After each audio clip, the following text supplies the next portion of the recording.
bâtiment est un gros producteur de déchets. Je crois que nous produisons en France 46 millions de tonnes de déchets. Donc c'est important et aujourd'hui on recycle à peu près 67% de ces 46 millions de tonnes. On a du mal à produire, on a du mal à acheter. Dans cette période actuelle, on est aujourd'hui encore dans une nouvelle période Covid.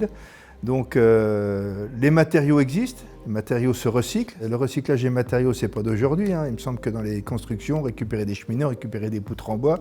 Donc aujourd'hui, on a poussé un peu plus loin l'économie circulaire, tout simplement. Du coup, dans nos entreprises, dans nos fédérations, aujourd'hui, le sujet numéro 1, c'est le réemploi. La construction, c'est un vrai sujet. C'est un sujet d'économie quand même. MMH est un acteur important pour nos entrepreneurs. Donc il faut aussi qu'on trouve des pistes d'économie. Les pistes d'énergie, c'est très important puisque chauffer moins, c'est dépenser moins. Pour avoir étudié le dossier du Haut-du-Lièvre, je voyais les garde-corps coûtaient aussi cher à être déposés et réemployés que s'ils avaient été neufs. Par contre, si on intègre la taxe carbone, ben là, tout change.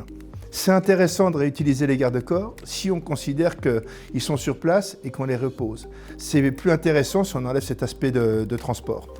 Donc on va faire ce que l'électroménager a fait depuis quelques années, on va le mettre en place dans le bâtiment. Je pense qu'il faut qu'on y aille, il ne faut pas qu'on se pose de questions. On parle beaucoup plus vert aujourd'hui. On n'est pas rétrograde dans le bâtiment. On va montrer qu'on sait trier nos déchets.